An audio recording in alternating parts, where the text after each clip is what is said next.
on KEYS 1440 AM 98.7 FM. We've got a full cast of characters. Dale, you want to go ahead and set the table for us? Well, we have Eric Flores with us today.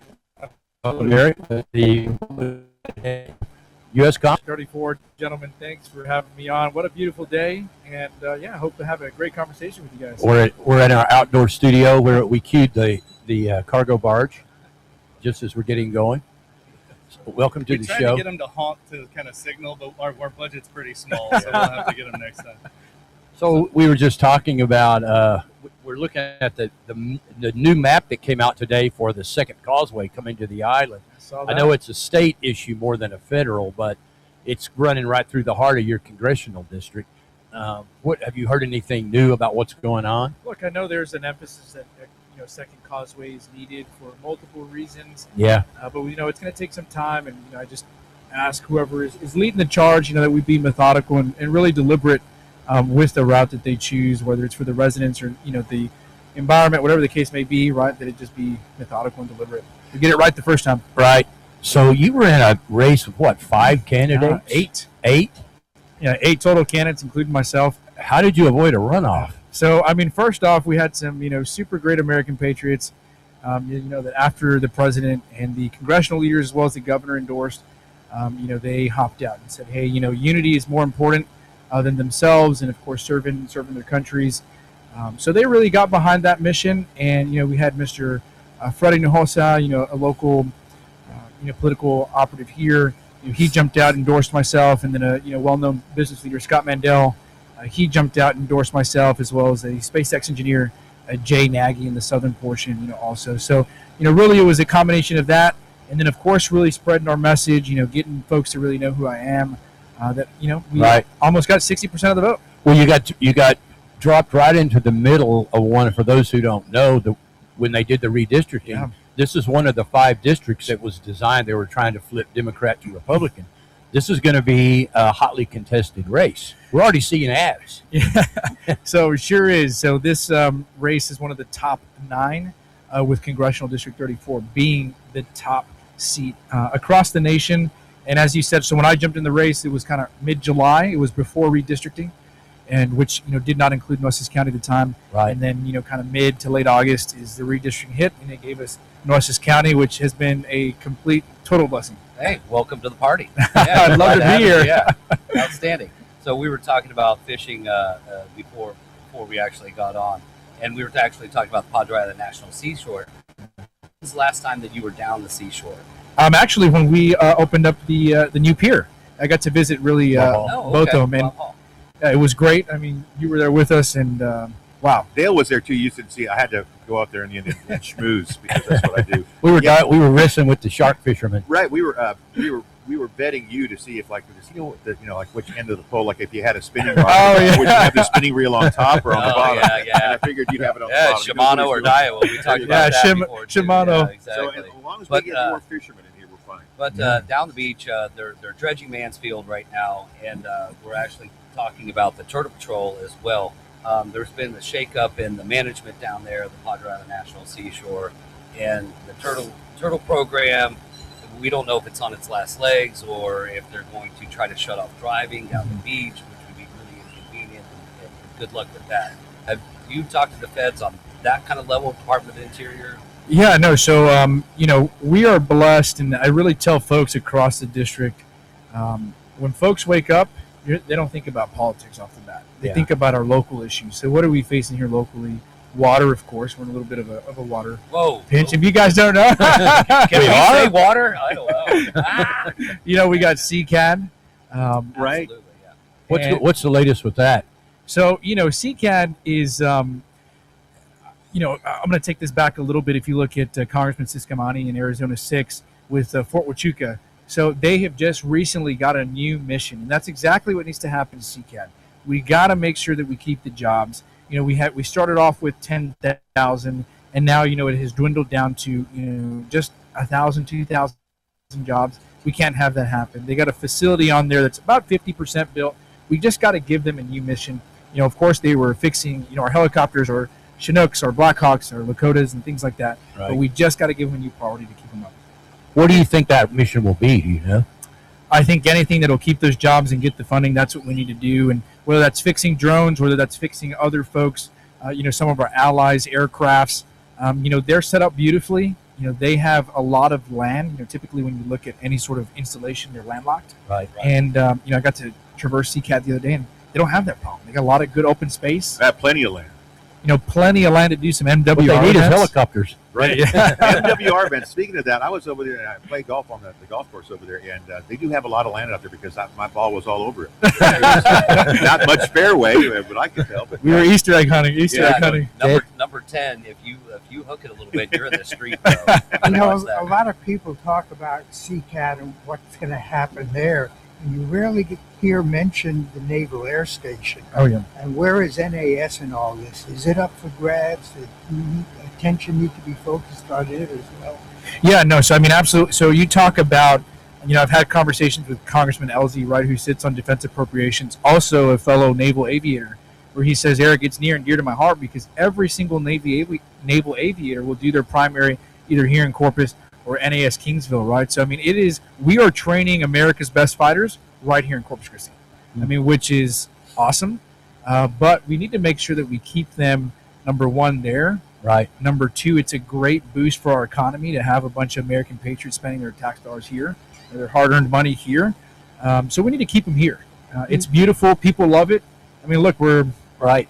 They're right over there. yeah. This is a blessing to be able to hang out and have the Laguna right behind you. You hear that the admiral who's in charge of Naval Air Training is stationed here, but the house they've always had allocated for that position is not habitable. I think it's just, Aren't they rebuilding it? I haven't heard that. If they are, they should be. I think it's just a sign that the base is going to stay there if they provide those kind of facilities. Well, we're also designing a new lift station and a bunch of other infrastructure that's supposed to go in there. So I don't think we'd be doing that. And that's a good city Naval Air Station partnership. there was talk about getting a Coast Guard ship there too. Frank McNiff was talking about that because we're the only one that doesn't have one close, and we do a lot of interdiction offshore. But they do have one in South Padre, Yes. right? They do. Exactly. And so South Padre, I've got a bunch of clients down there and do a bunch of work. They are blowing and going down there. Oh, yeah. For absolute sure. In between SpaceX and the port, and the LNG plant. The LNG plant that's going on in there between next to San Martin Lake. They're building one over here in Ingleside. They started this one first, but that one's going to be done first. Oh, yeah. So what's that doing for the economy down there besides the ship cracking and everything else that's going on? Yeah, in South Padre. Yeah. Oh, Port of Brownsville. Yeah, Port of Brownsville. So let's just talk a little bit about that area, right? Energy independence. We got the LNG projects coming in. It's looking to be a 2-decade project. It's marketed. Or not marketed, but approximately anywhere from $20 to $40 billion. Now we have America's first refinery. It's going to be the first refinery in 50 years for America. Oh, And- right. And not only that, they got shipbuilding coming in, right? Whether that's your conventional shipbuilding or even your autonomous. So that area is going to boom just like Corpus Christi. We have Port of Corpus Christi. They're 1 and 2 liquid natural gas, crude oil. What kind of oil will that refinery have? Will it be heavy crude, light crude, or do we know? So I think they're bringing in some new technology when it comes to the carbon capturing and things like that. Nice. So I've not gotten too in specifics as to what they're going to be doing, but I know there is going to be a crude oil component to it where we're actually refining right here in Texas. If we could do the West Texas Intermediate, then we would really where be exactly energy is independent. it? That'd be great. So it is right. It's if you're looking at the port, it's going to just be right offset to it. So people don't know this, but the Port of Brownsville, unlike if you look at Port of Houston, they're not landlocked, right? So they have I think it's thousands of acres. I was just sitting with a port commissioner yesterday, and they have thousands of acres of land where they can expand. Absolutely. And so also I do a lot of volunteering with CCA, and some of my friends down there, the Friends of the RGV Reef actually, are putting in some of the nearshore artificial reefing. So next time you talk to that port commissioner down there, if you don't mind, I'll drop a line for y'all. if you just make sure that we keep the same deal that we got going. So Yeah, no, there's absolutely. good stuff going on down Everybody, we love the Laguna down there, and it's near and dear to everybody's heart. So, everybody is playing well and interacting well with each other for the most part. Down there, yes. That's Yeah. nice. What percentage of the district? So, congressional district, you have what, probably around 700,000 people population. It's something like it's quite a bit, and it grew a little bit, of course. So original congressional district 34, you had a portion of Hidalgo County, you had Cameron, Willacy County, then Clayburgh.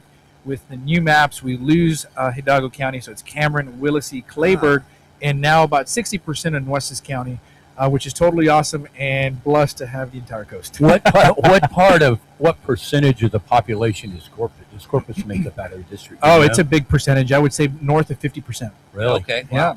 Wow. Which is That's awesome. Which is actually kind of surprising too, because down there in the valley, we have SBID here, right? So SBID is our main business corridor. It's about 7 miles long. Down in the valley, in between McAllen and Harlingen, there's 32 miles of SBID, of businesses, shops. Been there, and it's like Yeah. I was like, oh, there's a Top Golf. Oh, there's every restaurant you could ever imagine. Oh, yeah. And there's no shuttered down car dealers. I mean, you see, I just Well, our guys moved down there. that must be what happened. The other thing is on that when you're talking about the new refinery, is that in the South Bay area where you have all the land? Because I've been all over that, and it is hard to traverse. My friend Rob will tell you because we've got stuck there in four-wheel drive several times. Well, Oh, no. it would make sense if it was on the north side. Yeah. There's some room at like in between the LNG and the port over there. Yeah, I mean, they have The so seafood. much land. It is impeccable. Is that just is north? It's north of the where the ship channel where they're taking Ship cracking. Yeah, where Yeah, they're doing yeah. all that stuff. Yeah, it's right and where across the from that. snook aren't there at all. Yeah, no, There's no Right. snook there. there's no snook there. Well, we're going into a break. I think when we come back, I want to talk about SpaceX and what All right. the impact it's had down there, because we hear a lot about it. Every now and then I see a aircraft going over my house, and I just wonder what the impact is. Just a small one. Beautiful Island Moon Thursday out here live from Doc's Seafood and Steaks. Tyler Thorson, Dale Rankin. My name is Jacob Oggs. We've got the one and only Causeway, Ted Mandel. We've got Jake Gardner and candidate for District 4, Eric Flores, joining us this morning. We're glad you're here, man. No, thank you guys for having me. Love it. Love to be here in the Laguna, looking at it and talking fishing and everything else in the area. You don't get many outdoor studios. I know, it's my first one, and I absolutely love it. I'm going to share this idea. SpaceX down in the valley. We hear a lot about it. What's been the impact of it on the surrounding community down there? So, I was when SpaceX got there, super excited. But what I wanted to make sure was, number one, I'm a big fisherman, right? Was the impact environmentally? It seems that they've done a good job. Of course, anybody can always do better. And I think, Mr. Musk is doing that. He's SpaceX. He spends a lot of time there. Fun fact, he's actually a registered voter of Congressional District 34. Really? Okay. Yeah, out of Okay. Starbase. Yeah. Very And- cool. Financially, we have the gateways to Mars in the Rio Grande Valley. That is awesome within itself. Now, the impact is, so I went to go visit the factory there, the Starship factory, and everybody who worked there. So I had this thought, this original thought that everybody was imported in, right, from, Arkansas or Ohio, but everybody lives around the area. All the welders, everybody Right. who's involved with that ship, the scientists, the engineers, they're here locally. Well, isn't he forming That's his own town down there? He is, Oh, so it's Starbase. He bought a town. Yeah. So he bought the folks that were out there. There's actually only one resident that has not sold to Starbase. Okay, there is one. There's one holdout. It's my- my Right. uncle, Yeah, right. my crazy uncle. And they work well with City of Brownsville. They gave them a little bit of money. I think it's approximately about $4 million. And they're looking to really invest in the town because it's so awesome to have, one of the biggest rockets ever made. Right. Right So down in Rio if they're Grande Valley. going to Mars and something goes wrong, it'll be Brownsville. We have a problem.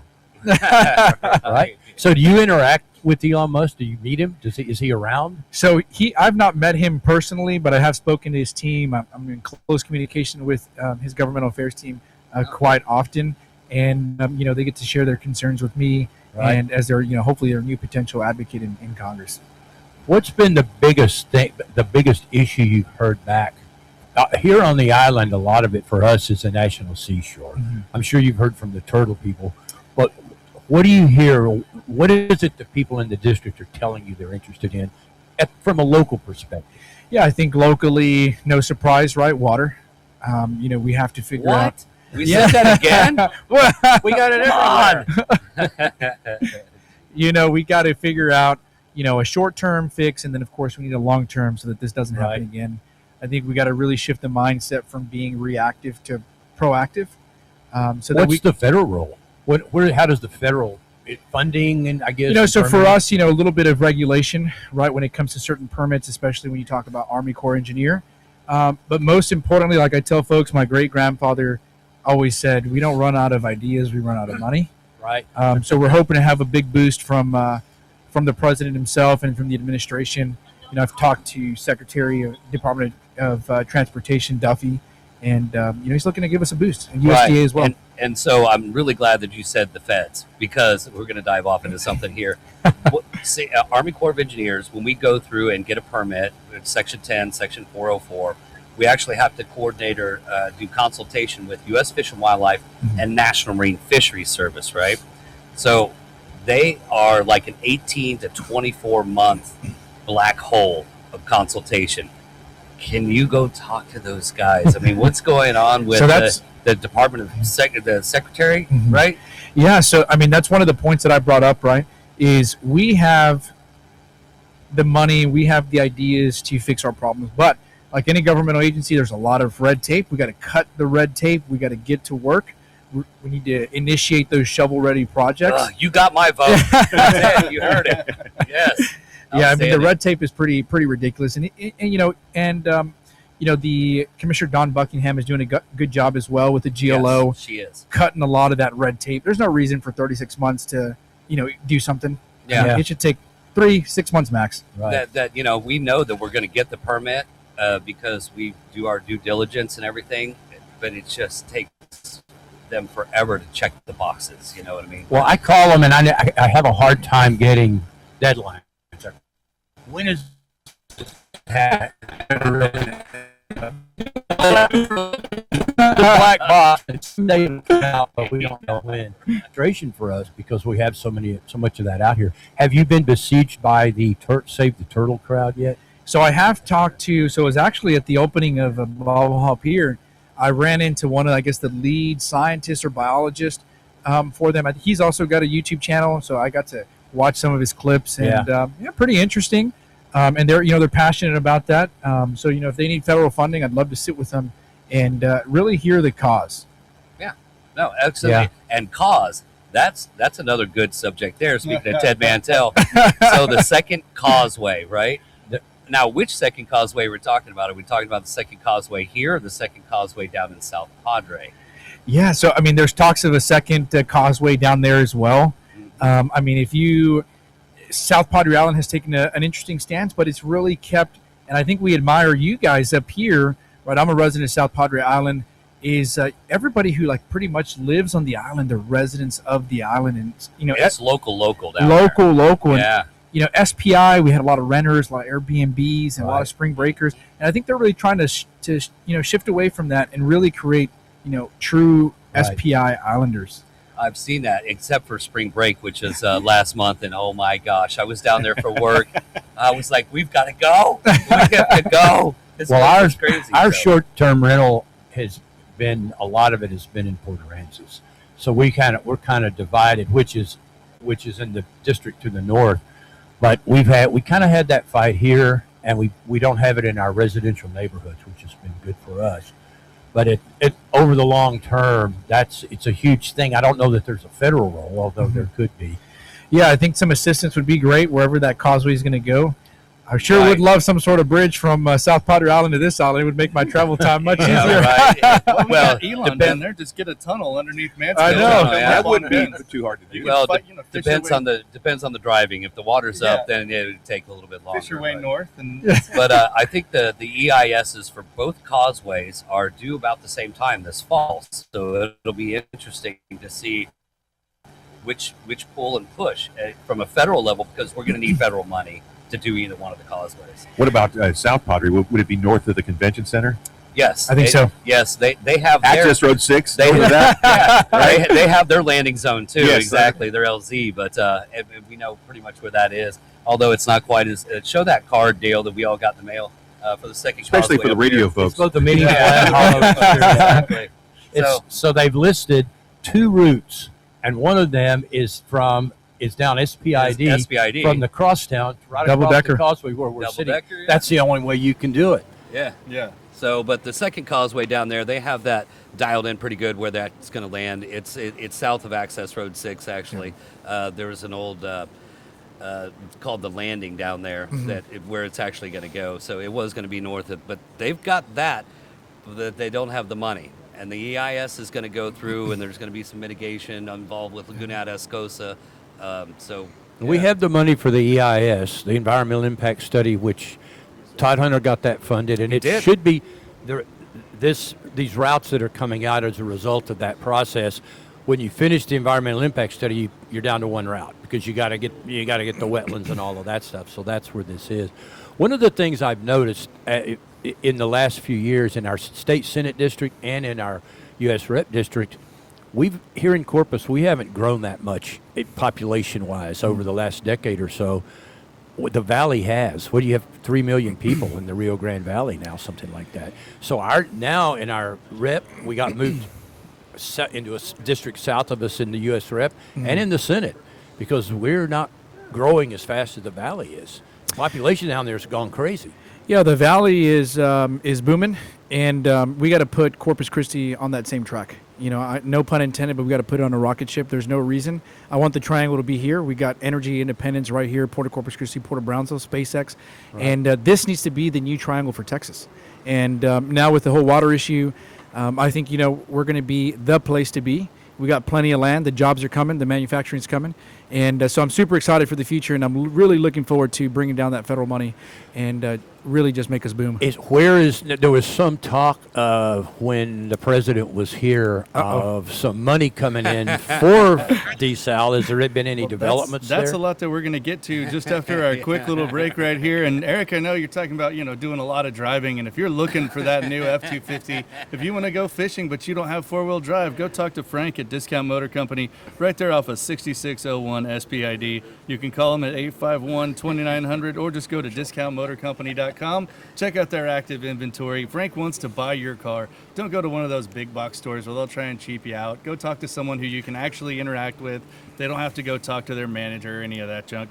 Now, it's always great to go talk to Frank the Bank right at Discount Motor Company. He wants to buy your car. Everybody hold fast. We will be back in a bit. We had Frank here last week. News Talk KUIS wants to salute our local veterans. Each month we recognize a local veteran who What is it? I posted the Oh. picture of the. Oh, okay. Oh. Good. So I mean, it sort of helps. Will the feds come in? I guess with some kind of desal funding. Yeah, or what they're something? going to come in with is money, right? And they're going to give it to, whether that be the state or the city, and tell them that it's going to fund a desal project. Right. That would probably go through the governor's office, wouldn't it? The feds could give it to them directly, could give them to the state. There's multiple variations of the way they could do it. The president did hint at some funding. I've been advocating for a short-term solution. Yeah. And then a long-term, which is the desal. Right. You know, I keep waiting for an announcement at Harbor Island. I don't know what I base that on, but there just seems to be. It's gone quiet over there. Then you've got all that stuff with the River Authority, and that's going to get sorted out. But So I think the most viable project of what I have looked at is either Harbor Island or Barney Davis, and just for a bunch of reasons, right? I think a bunch of folks have, some concerns environmentally with some other projects. yeah, But what I say, we don't need one solution. We got to stack the solutions. sure. But Barney Davis seems like it's back on the. It was there. It went away. Now it seems like it's back again. So, Short term, I think the Evangeline project will be good as well. I think it'll add another approximately 30 MGD. So that'll be good. This morning I was with Councilmember Hernandez and Councilwoman Vaughn, and they had a good point. Look, we have projects in the works to kind of secure the short term, and we just got to work on that long term, which is the desal. well, you get a 500 million gallon a day desal plant at Harbor Island. It solves a lot of problems. It's over. Yeah, Yeah, I mean that we solves secure the whole water for the next 50 years. Yeah. And you can do water swaps with upstream users and keep water in your tributaries. We had Charlie Zahn and Greg Smith on here about a year ago. We went around and around, and finally we said, what's the solution? And Charlie said, 500 million gallon a day plant at Harbor Island. Yeah, that sounds like it would work. You just got to get there. That's kind of where we are. Again, that's... Coming back. Here we go. Told us all about y'all. By texting 63,000, you're going to receive recurring automated marketing messages from Ownwell. Message and data rates may apply. No purchase required. Terms apply. Available at ownwell.com/terms. Individual results may vary. Right now, I have 24 different units. I think that's 15. You guys have anything in particular you want to cover? You gotta cover what you just did during the break. Yeah. That'd be nuts. We'll talk about the president's visit. Yes. I was okay, there. yeah. We're going to talk Me and about Dotson Cape went. Trump at South Padre Island. Cape Trump, it's going to be the new... Dotson did the pledge. Our friend Dotson Lewis. Oh, yes. He did the pledge. of World War Allegiance. II veteran, I think. Korean. Well, he And World War slipped II. in on World War II because Yeah. he was in Tokyo in '46. That was technically. He guarded the Japanese war crime prisoners in and out of the Wow. prison because they didn't want anybody who fought in the war, thought they might go nuts and take a pot shot. To 64,000. So they No put such Dotson thing. in charge. He's planning on going to Mars with me. He's 97. He'll be 98 in Wow. August. It looks good. Information. This is News Talk KEYS.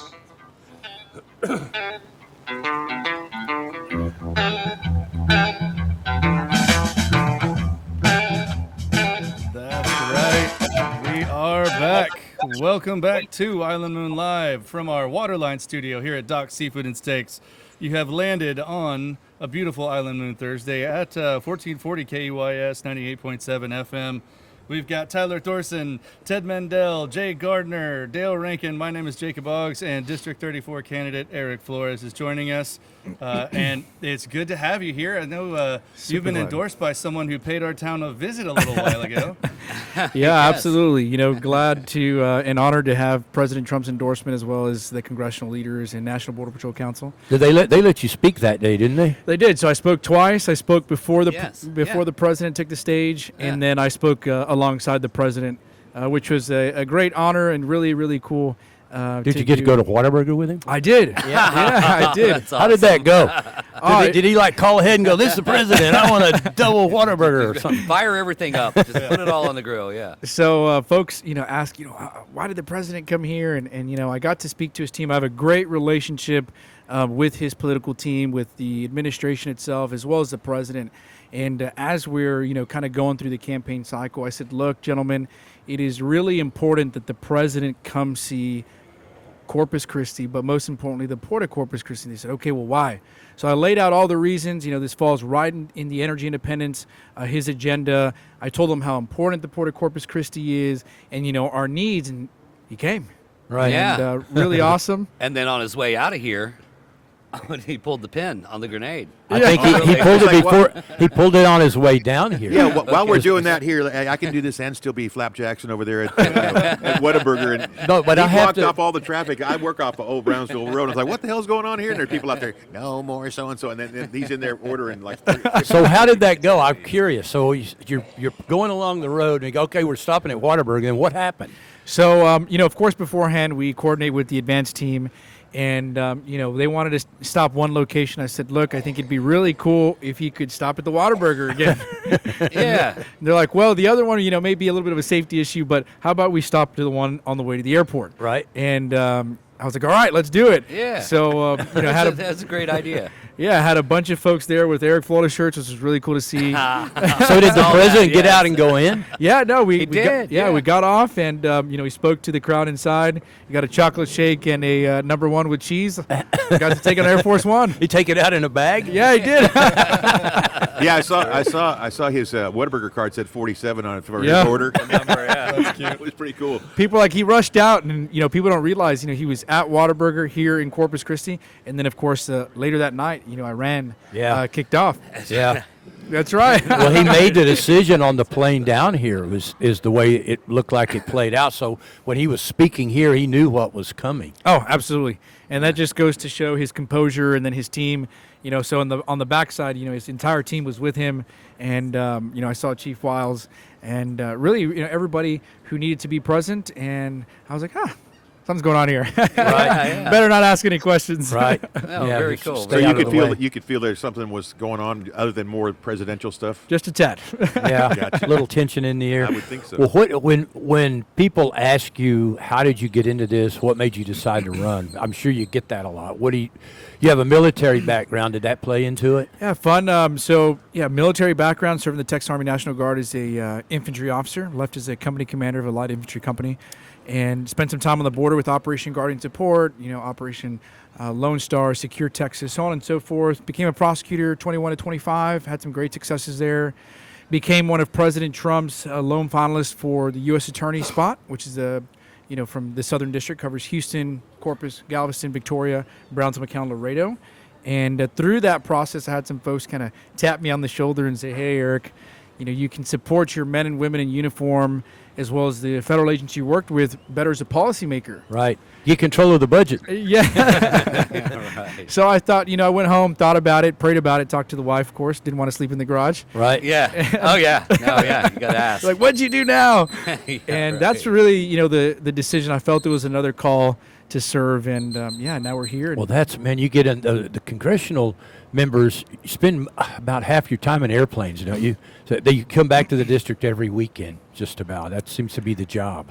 Yeah, a lot of traveling. I spend a lot of time in D.C. and a lot of time throughout the district. Folks want to focus, either on the southern portion and the northern portion. I don't think that's fair. You got voters everywhere, to include Clayburgh. So I spent about 3 days up here in Corpus or Nueces County. This week it'll be 4. And then 2 days down in the southern portion. Right, I would Kennedy. like to see that continue when you get Oh, I sure will. elected. So when I jumped out, when Mr. Mandel jumped out, one of the commitments he made me make was to maintain a residence here. So I have a spot right now in Flower Bluff, but I'm looking to move to the island. Hey, don't discount God's country. God's country. That's right, exactly. The gateway to the Padre Island. I love the bluff. For the record, there's no relationship between me and Scott except we know each other. Oh, there we go. So Willacy County, you also got Kennedy County. Yes, Did I you- got Kennedy County. Do you just kind of wave as you go by down there? Sarita, Say hi to the new guy. Yeah, glad to have the Armstrong support, and I talk to Sarita Okay. every once in a while. Okay, yes. And- Rita Hickson, Armstrong. Yes, Yes. actually, yeah. Be careful on that ranch. You might get shot in the face. You don't say. He's not in that office. Too soon? comment, Go quail hunting. Yeah, hopefully I'll be down there soon. So our situation with water up here and with San Antonio and Austin kind of not in that quite emergency state, but they're looking at us. Everybody's kind of finding out how we're solving it here, how we're moving forward. What's the situation with water down in the valley? And I definitely didn't just steal that from Jay's notes. No, that's fine. Yeah, no, yeah. So, right. I was, as I mentioned earlier, I was with a port commissioner yesterday, as well as one of the city commissioners. And one of their things that they've put on my radar is they have water security right now. They're at about 25%. So they're okay, but having seen what they have seen, they said, you know what, we need to be more proactive. So they got a plant right now, I think is producing 8 MGD. They want to expand that a little bit more. I think City of Brownsville uses just around 20 MGD. So they're okay even with that, that boost that they're getting. And so those are wells that they have to RO or desal, right? Yeah, so they have like a wastewater management plant right now that it's like a brackish Yes. plant. So they're doing a good job, but they want to expand that to make sure that they have good security. So that's one of the things I'm pushing for as well, is if we can, kind of upgrade it from 2 to 8, 8 to 12, and then just continue to grow it, I think they're going to be just fine. So they're ahead of us on desal. Just a tad. Yeah. But Yeah, apparently you can make drinking water out of ocean water. I thought that was crazy. Right? Apparently you can do Can that. you ensure us that we'll get Dahlia's tamales up here? Or is that part of your platform? Yeah, we'll make sure to bring some good quality tamales up here for sure. Well, going in as a freshman, of course you don't know which going to be the majority party. Realistically, what kind of congressional or committee seats does an incoming freshman get? Yeah, I'd love to be on Energy and Commerce. I think that's a big one for us. Of course, wishing high here and shooting Yeah. for the stars. Love to be on appropriations, even a sub of that. Homeland Security would be a big one. Yeah. People do not realize these ports do such a good job they are a national security threat. You know, Yeah. Port of Corpus Christi, a lot of people don't see this, and Five, we don't report it. You know, there are drone incursions here by the hundreds. Really? And why are people looking at it? Well, look at how amazing our port is. 1 and 2, liquid natural gas, crude oil. Right. So, you know, we really do need to focus on that. So I'd love to be on Homeland when it comes to that so we can harden these positions. Homeland, you're near the border, so you've got all of that ice and all of that stuff that comes into play. You got a lot of federal officers between here and the border. Absolutely. People don't know this. It's actually one of the biggest employers really throughout the district.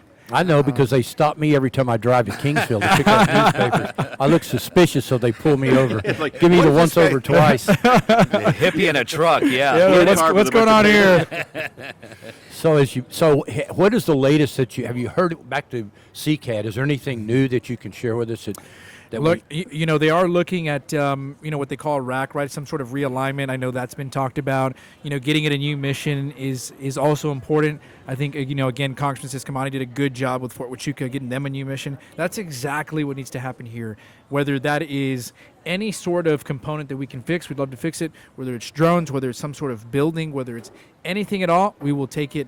We need to keep those jobs. We need to keep these folks employed. Right. Our rotor shop, I think they said was like 2/3 of the way done, and we need a little bit more funding to finish the rotor shop, and then we can start doing all the rotors. Yeah, absolutely. All the props. You know, and then we can't forget NAS Kingsville, right? They Right there.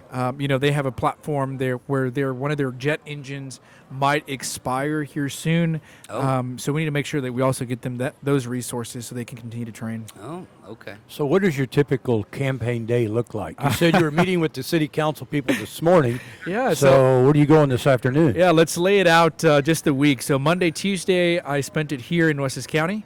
I drove down Tuesday night, got home about midnight, spent some time with the family. Of course, morning drop off, get the kids ready, whatnot. Spend the day Wednesday in Cameron County. Drove up here Wednesday night, got here last night around 10:30, 11. So I'll spend Thursday, Friday here in Wessex County. So started off the morning at a breakfast morning club leadership deal at Cancun, and went to the VFW before I got here, and I'm with you all, Nice. gentlemen. And I got some more events later tonight. They're keeping you busy. And it's Saturday. You got to go to Wings Over South Texas at Kingsville somewhere, right? Oh, so Saturday is going to be interesting. So I'll spend Saturday morning down south. I'll come back up here and accompany. There's some stuff going on at Agua Dulce, which is going to spend some time with the farmers and ranchers. Hopefully accompany Judge Connie Scott. She's doing a great job. Shout out to Judge Connie Scott.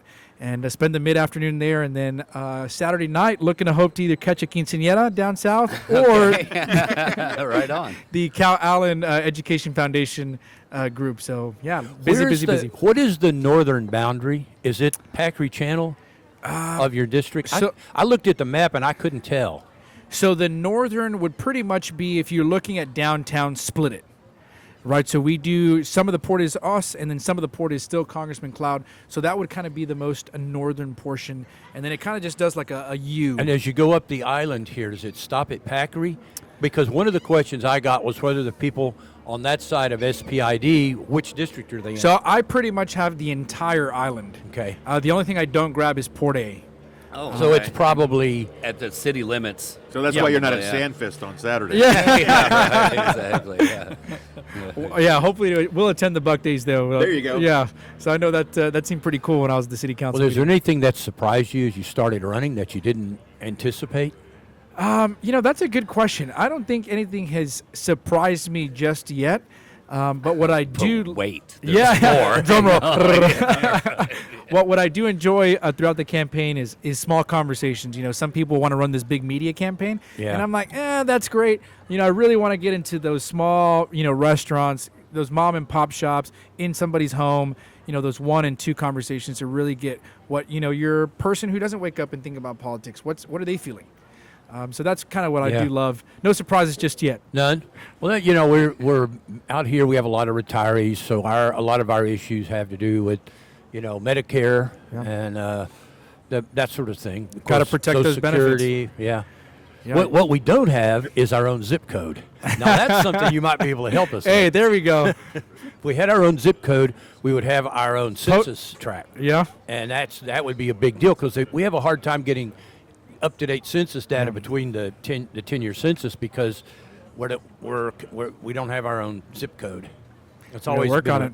port of. That'd be cool. point of We'll make it a contention. cool Yeah. zip code too for Hey, the Islanders. A buddy Yeah. of mine actually works at the post office in Flower Bluff. In God's country. And we've had some interesting conversations about that, of whether it would or wouldn't be a good idea. I know a bunch of the Islanders would probably like it, but Yeah.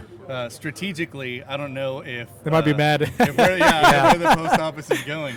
It's Well, always they're something. trying. They're having some financial issues. I saw the other day. The post office trying to. They're cutting back on paying pensions or something for a short term. That's It's always been an something. ongoing thing. Well, speaking of cutting down to everything, we're cutting down to the truth right here with Eric Flores. Yes, sir. We're going to be back on in a minute. Everybody hold fast. News Talk KEYS and the MIC Sports Network are proud to announce the 2026 High School Baseball and Softball Showcase Magazine. But you didn't say what you're going to do Sunday, but you're going to go fishing on Sunday, right? Oh, No, we see the weather. I mean, Oh, yeah. everything's fine. The weather should be good. That's right. I forgot about that. So we tried to we tried to pander to the San Antonio, San Marcos, Austin market as well. But this week, so we're like, the coast is great. Come on down. It's a hard sell on Sunday. We're gonna get whacked on Saturday Well, night. when they're driving home, they'll be mad at us. But the rest of the weekend, they'll love it. They come on down. They get caught in the water to the dunes at northeast wind at 40 knots on. Yeah, hey, but nice sand sculptures though. Really. No, it's going to be fun. But it's always that way. We talk with Jay. He writes the column in the Island Moon. It's 3 months at 30 miles an hour wind. But that's when the sea turtles nest. They like that high water. And we had one that nested at the 12 last Sunday. Oh, wow. Yeah. So if you haven't done the Arabata thing down there, of course you've seen the turtles over there at the Turtle Lady's place where she used to have that. Yeah. Yeah, who's that guy that's running Sea Turtle Inc. down there? He's got 2 first names. It's like Michael Bob or something like that. John Michael. Yeah. Hi, John. No, Sure, I see the Iron Man hat. Oh, all 4 of my kids are Iron Man. I love it. Me too. And one son-in-law, yeah, I saw that. So Yeah, that's why I wore it. Yeah, me too. I love it. My, So you've done the Ironman? Yes, I got one coming up in July in Oregon. Good for you. Yeah, Oregon, July which one? 19th. Which one? In Oregon, sir? Yeah, no, which one in Oregon then? It's going to be the one in Salem. Okay. My kids Yeah, this- track all these. The 70.3 that's there. Yeah, just tell them it's just 70.3 Oregon. And I was shooting for the full Ironman in October in Sacramento, which is Ironman, California. The year after I moved here, all 4 of my kids now out of dental school and medical school, but in residency, and the others are finishing. All 4 of them joined Chattanooga. Oh, wow. Man, a bunch of pinheads. Yeah. Just kidding. Chattanooga. Yeah, Chattanooga's a good one. And they It's did hot. them. It's 2 miles longer though, and they Yeah. won't change the number on their thing. But that's if they didn't. I think we're having a small triathlon here. May 9th. In May, yeah. Yeah, There you May go. 9th. I'm trying to weasel my way in on that one. Okay. See if you could get them to reverse the order of beach to bay. Yeah. Bay to beach. Oh, Used is to be it bay really? to beach. We have the party on the beach. When is it? Okay, I was gonna say we gotta lower the humidity just a tad in the heat. Yeah, good move. Yeah, May 9th is the Corpus Christi one. Nicholas, he runs a triathlon group out here, buddy of mine. Okay. And I'm looking to convince the race director. Yeah. Get in so I can try. Sergio.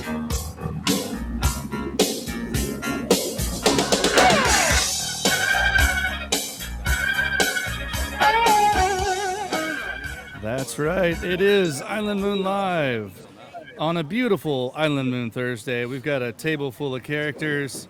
How much longer do we have, Eric? I don't know, as much time as you guys want. Okay, excellent. We still got a few good things to get to. Dale Rankin, Tyler Thorson, District 34 candidate Eric Flores, Ted Mandel, Jay Gardner, and my name is Jacob Oggs. We are glad you're all with us. Beautiful weather out here at our Waterline studio. And man, I'll tell you what, a campaign is all about looking good and having the right gear. And if you need some promotional stuff, you need to talk to Ted at Impact Marketing. He's right there off of 423 Schatzel Street downtown. They do everything you can imagine and more. They've got all kinds of screen printing, embroidery. Jay's wearing a shirt. I'm wearing a hat that Ted did. He does. There's technology, there's playing cards, there's anything and everything you can imagine. So if you are looking for something to get that image out and look good in front of your friends and business workers or coworkers and family, go talk to Corpus Christi's premier promotional products purveyor. That's Ted with Impact Marketing. Maybe you could put a logo on a SpaceX rocket. Hey, I'm sure there's something. So speaking of development down there with SpaceX, what is the next big step that's going on as far as involvement with that and kind of the state level? Yeah, so I think there's involvement on both sides, the state and the federal. They're trying to expand. So I know from if you're looking outside in, SpaceX looks huge, but they're actually really cramped with their 2 launch pads. So they are looking to expand, and I think there has been a federal land swap as well as some coordination with Dr. Don Buckingham. He's doing a great job. So yeah, they are looking to expand. Hopefully, they'll get a little bit more room because if you stand, so I've got an opportunity to stand right there at both launch pads. They are really close. They're cramped. Yeah, they are, and they're surrounded by wetlands. So Yes. I don't know where they can expand to. Yeah. What's been the reaction of the citizens down there since SpaceX came in? It kind of just came out of nowhere, it seemed like. So, some folks have been really excited that they're there. A lot of good job opportunities. Yeah. A lot of learning for a lot of the local school districts in and around the area. Now kids are ambitious, right, in those STEM programs. Sure. And, of course, some folks are still concerned of the environmental impact. Right. What are they doing with the wastewater that's happening and whatnot. Right. The water consumption, and, of course, their power consumption, right? So those concerns are heard. I heard that they were going to build a new power plant down there right along the port. How's that going? I've not kept up with that one, but power when it comes It's to like the Koch brothers or something. They were going to build a plant down there. Yeah, it's I can only begin to imagine the amount of water that SpaceX uses and the power. Right? Have you been through the whole facility and I looked it have. all over? Quite impressive. Yeah. I will say there are probably close to 1,000 folks, if not more, working on that. Do they pay well? So I asked that question. I was like, "Look, tell me about where you're from." And Los Fresnos, Brownsville, McAllen, San Benito, Harlingen. And I'm like, "What's the pay?" They're like, "We love it here." Really? So is it futuristic? Are there robots walking around driving Teslas and stuff? Yeah. So you walk into SpaceX, and the first thing you see is an absolute fleet of about 100 Cybertrucks, which is really cool. And you walk in and you see the ship just moving on this autonomous, big crawler. big crawler, and it's just moving. And they just moved it, I think, a couple days ago. So hopefully we'll have a launch. Some kind of looks like something out of a sci-fi. It looks Buck Rogers. It looks like Buck Rogers because it's like if you're drawing up. It looks like 1940s. Like, oh, this is our. There's a spaceship. Man. And when they played it landing back on the landing pad, it looked like the cheesy graphics in the 60s when they reversed the film. It was like, oh, look at this, and the fumes would suck back into the rocket. Wow, it just landed again. But that was how cool it was, and I remember seeing as a kid when I saw that. The satellite view of the Tesla being launched out the back of that thing, I said, "Oh my God!" Does NASA have an involvement with them down there? Do they have a local presence? So NASA doesn't have a local presence, but SpaceX and NASA, they do partner up quite often. So a lot of the stuff that NASA could not do, SpaceX was involved. So even if you visit their museum up in wherever NASA's museum, I think the Houston area, right? They do have some of their Clear Lake. SpaceX. I just wondered how much. Was there a bunch of Artemis 2 crossover in between SpaceX and? Yeah, I'm sure there was some assistance there. I know they are both strategically planning, the mission to the moon as well to Mars. Wow. And hopefully Starship will get us there. So that was the whole intent. I need to go down there and check it out. Oh, you got to. That was so impressive last Friday when Jay and I were watching it. Watched it live. And I was a kid, and my dad was in the space program, and they manufactured the Saturn V rockets in Neosho, Missouri when I was a kid. So I was like, I'm used to seeing this stuff, right? And I'm thinking back in 1972, when the last time they came back from Apollo splashdown, they looked like they had been on a bender for about 10 days. Like they'd all been through Apollo 13. They had beards, and they looked like they hadn't bathed in 20 days. These people pop out of things like that. They're like, woo, did I let's miss go. my nail appointment? Yeah. And then we used to land in the Indian Ocean, and they're like, oh, no, we're going to land off Coronado Island. We'll be back in 30 minutes. We'll see you in a little while. Give it And all this going on with oh, yeah, well, meanwhile, we're doing this with our hands tied behind our back. Oh, we've got this going on in Cuba. Oh, well, we got another war over there. But, oh, how about this? And it's like, all awesome. that, and it comes together like within 10 seconds. Like, okay, go to the next now, it's flash down in 10 seconds. Give it a couple months, and we'll be getting Amazon packages from the moon delivery on it. That's it. Like It's pretty impressive. It costs more energy to go around, and instead of just going up and let the Earth. That's what I spin, never they got come down. wraps my head around. Going to Memphis and back, it's cheaper than like, well, we could just walk across the street, Tyler, and give it to your neighbor. No, we got to go to Memphis and back. Well, we mentioned Mansfield earlier, the town of Mansfield. I know there's a dredging project going on, but I keep hearing that there's a lot of growth down there. People building houses. Beautiful houses. I mean, I got a buddy, Todd Henningson, who builds down there, and he's built some exceptional, townhomes, homes that are beautiful. The town is predominantly a fishing town, so a lot of folks want to keep it that way. So they're kind of in that, that push-pull phase. I've never had that happen here. Yeah. No. At least we don't have the deer that we let walk around with. Hey, bells beautiful on deer. them. I mean, you can feed them, literally lower your window and feed them corn. Super friendly. But you don't buy the land there, right? It's core land. Yeah, so it's like on a lease type deal. Right. You can kind of keep. County Nav District, yeah. Yeah, so it's the navigation district. Yeah. I know they've gone under some leadership change here recently with their director. So they're getting off on the right track, and hopefully they can kind of figure it out between the residents. Right. So some of the SpaceX people, that's what we hear. Some of the SpaceX people are building houses there. I mean, I have friends that work for SpaceX, and they live as far as San Benito, McAllen. That's how much they love.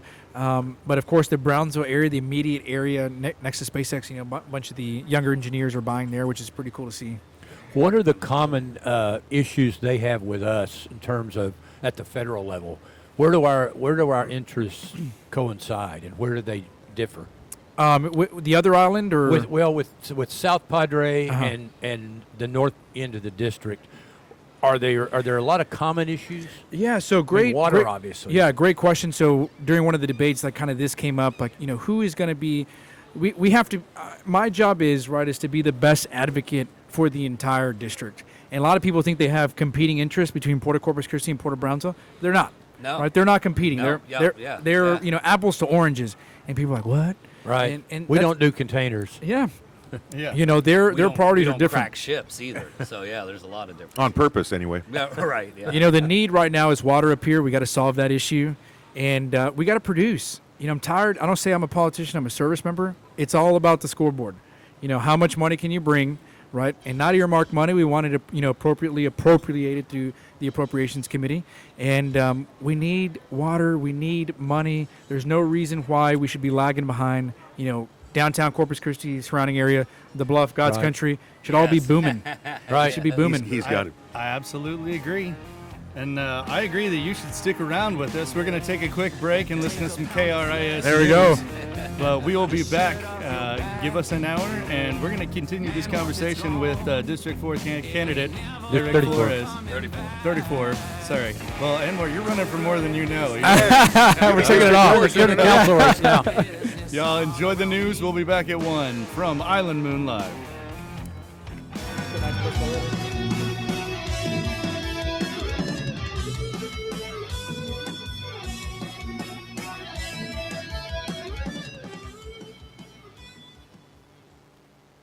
Police are searching for a shooter after a teenager was killed last night on the city's south side.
just on the floor.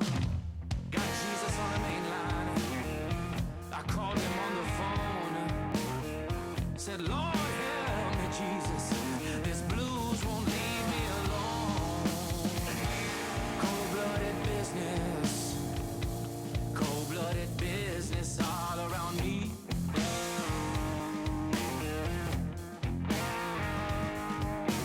Cold-blooded business. Lord, it just won't let me be.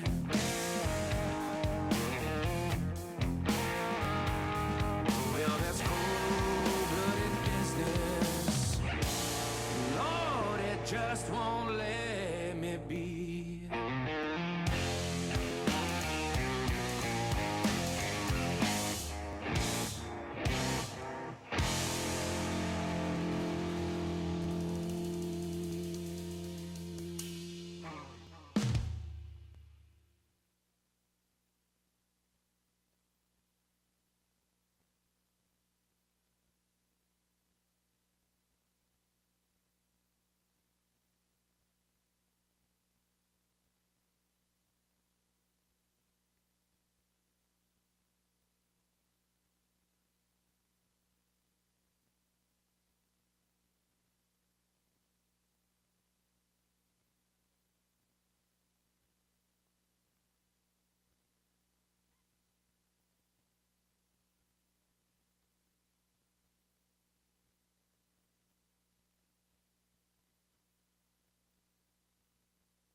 Check, check, check.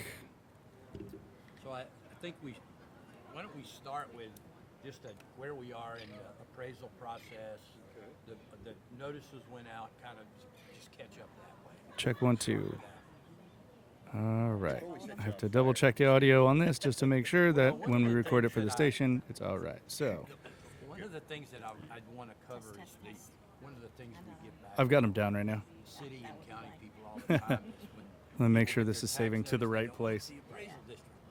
The city and county can drop the rate. It's no matter what the appraisal. It's not the appraisal district, it's your tax rate. Yeah. Don't come in and complain about your taxes because we can't do anything Right. about that. We set value. I So we covered complain about value to you and tax rate to them. Right. As long as we know we're complaining about the right thing to replace. And the tax rate Okay. Bill applied to the Barnett, school district, the he city, was and one without of any five control. It's all of that together. When they did the Pivotal bill back in the 70s, he was the first guy at the Bear Appraisal District, and there was 5 of them on that committee. They wrote the whole appraisal district rules. Okay, so you have to jump in All and of the eat the mic. These are side address mics, so just talk right into the side of it. Okay. Closer. Good sound check. Closer. Okay.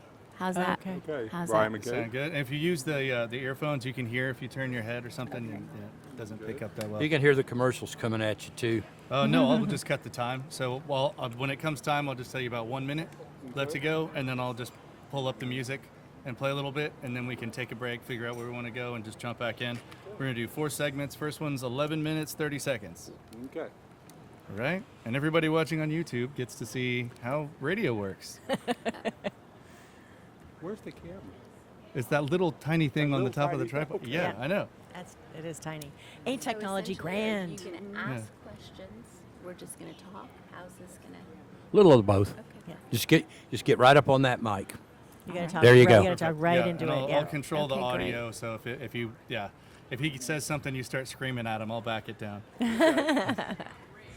Great. And we are back. Welcome back to Island Moon Live on a beautiful Island Moon Thursday. We've got a nice partly cloudy sky going on right at the base of the beautiful JFK Causeway.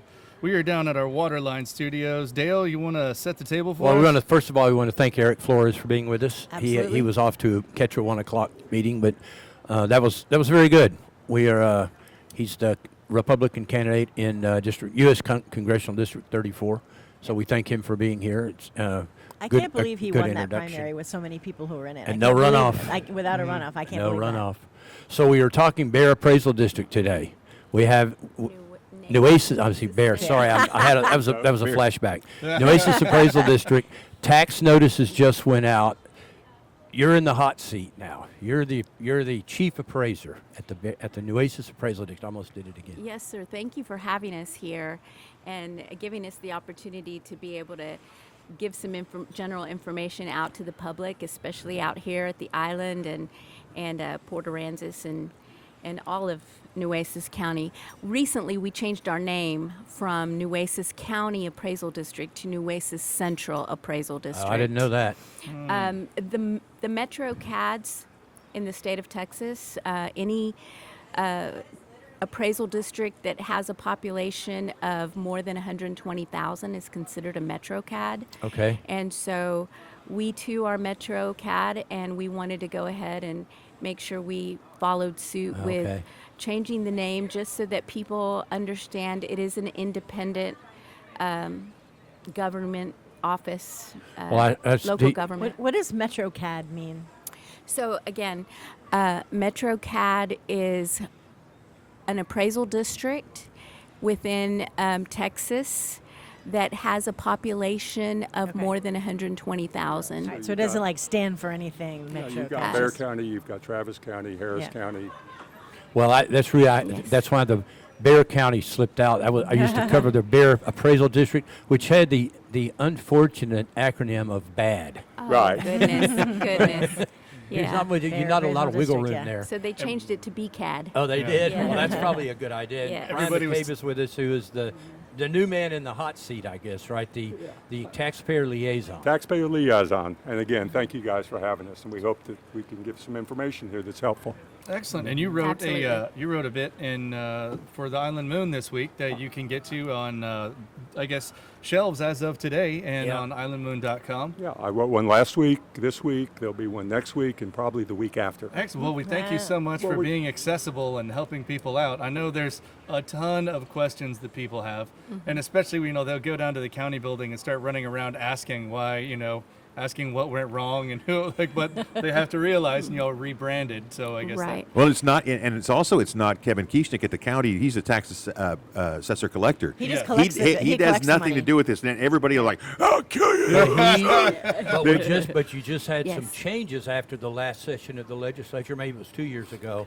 You did. your board went from 13 down to 9, I think, and Kevin got a voting seat on them. Well, and again, Kevin being the ex officio, the tax assessor collector, he is now a voting member, yes.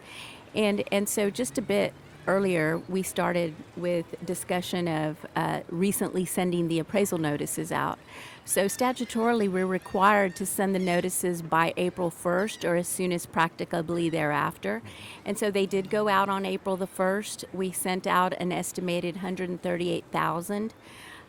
We've got, in Nueces County, we've got 225,000 parcels, accounts of all property types. How often do you reappraise each one of those? So there's different reasons for valuation change year over year. We are required to set an appraisal value as of January 1st. Statutorily, Section 2301 of the tax code outlines that. So every January 1st, we're looking at property.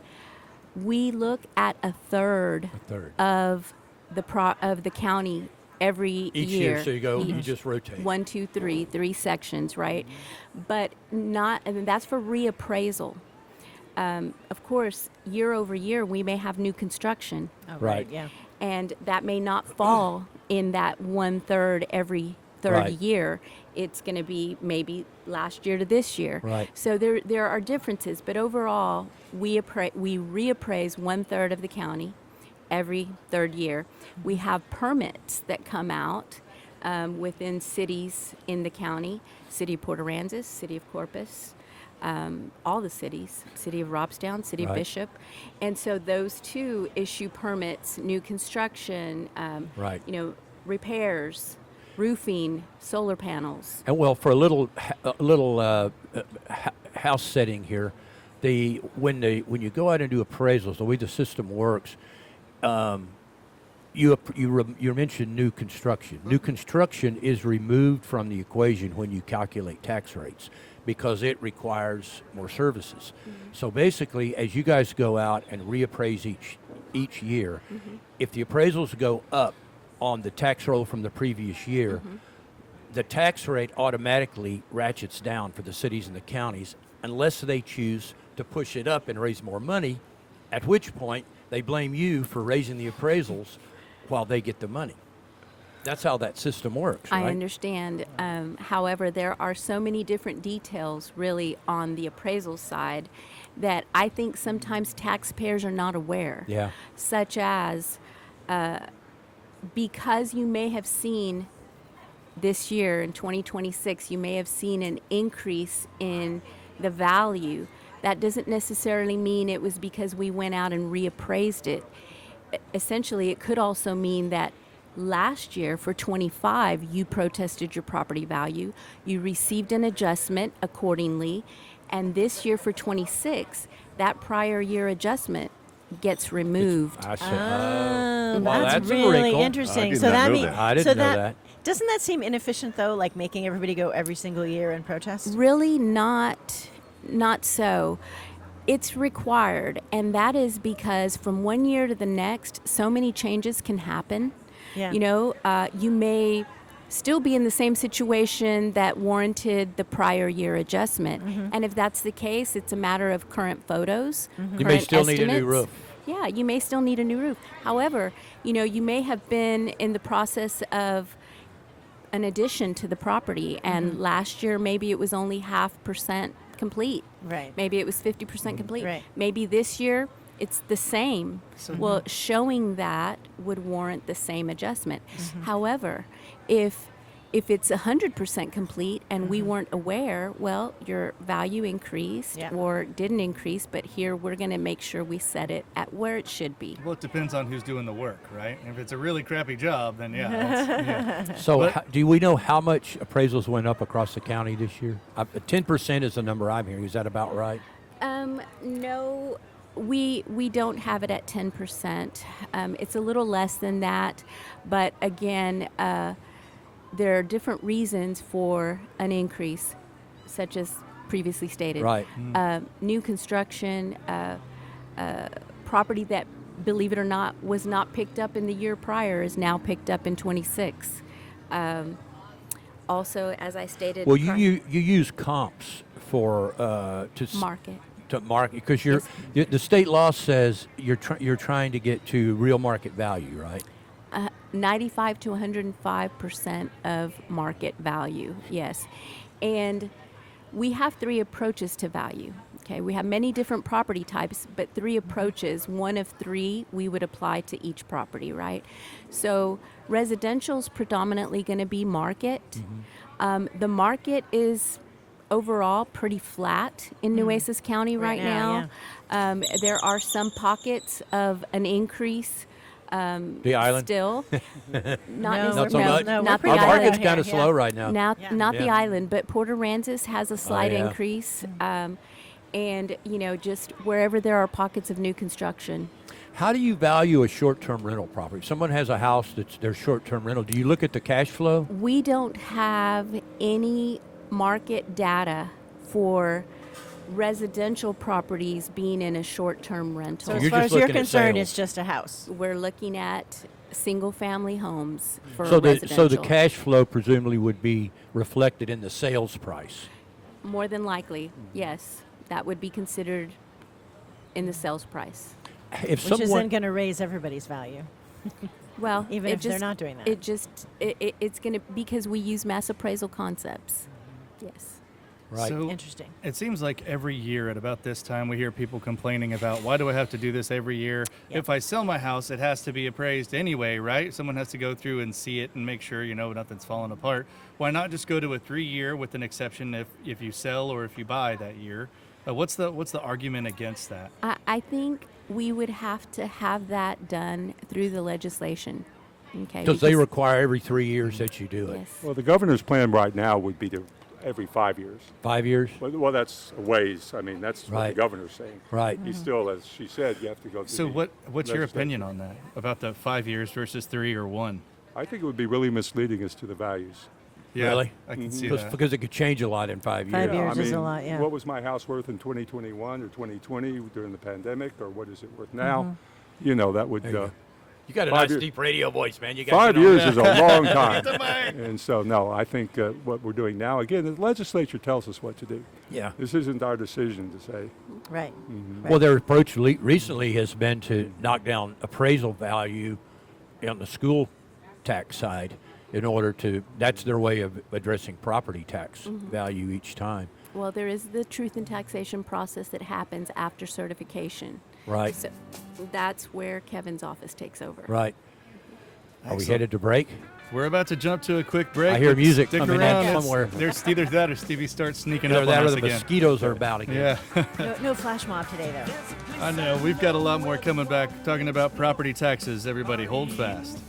Mexico, here comes your friends all cow with a dressed up seckies in a fire bow. Right. We want to sing along.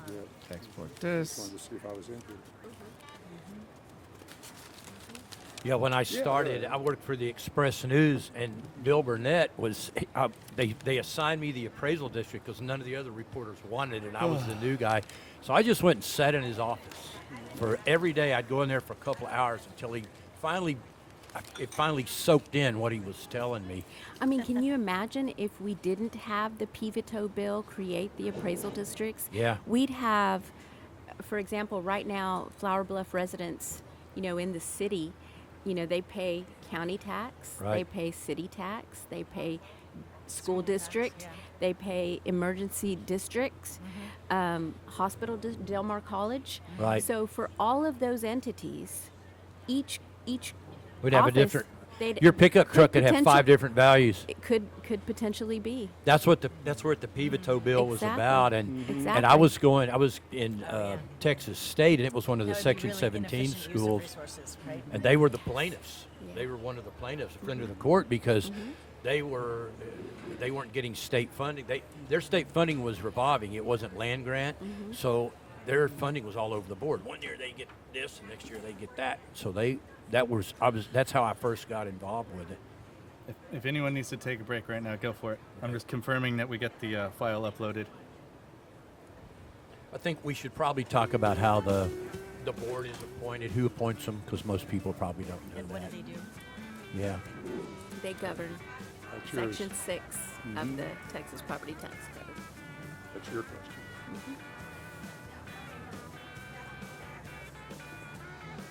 I'm hearing music. Yeah, I got a little plan just so people realize and it says commercial break on the screen. Okay. But yeah, but We're people covered. like understanding how it works in the background. They just think that we all sit down, turn the mics on, and It just magically comes have out. everything ready to go. Well, that's kind of what we do. So the Yeah, it commercials is. aren't shown?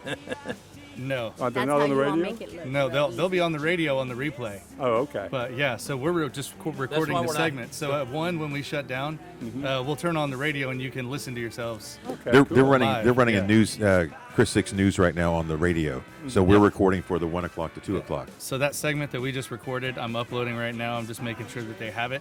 And once we're good to go, they'll start. I'll putting start that in at place 1:05 and or so. We'll cut the last 3 segments and we're good. We just It's moved fun. to Keys about, 10 shows or maybe so ago. We were on 94.7 and we were in the morning. So we moved to the noon because they already had a morning guy. And is that 1440? Yeah. Yep. Yeah. I would think so, because the 7 o'clock was kind of hard to come to. It's also the I didn't- signal I didn't had come some at issues. 7. You didn't need it. Come till Keys the has a 30. much stronger signal. It doesn't fade in and out. Plus, I love that it's on YouTube, so anybody can just go listen to it whenever they want Right. to. So how Send it I to hate a to bring friend. in California, but like in places like that, they put legislation into where you don't get taxed on it until you sell your property, because a lot of folks have to leave the island because everything's getting up so high for them. And I'm my property. I griped last year. I got too lazy, and I said, okay, well, I'll take whatever you give me. I was on the website, and they go, okay, we'll lower it by this amount. And then it sounds like I have to go back again this year and Yeah. gripe about it again because my Break out one of your windows and take a picture. Yeah. wait.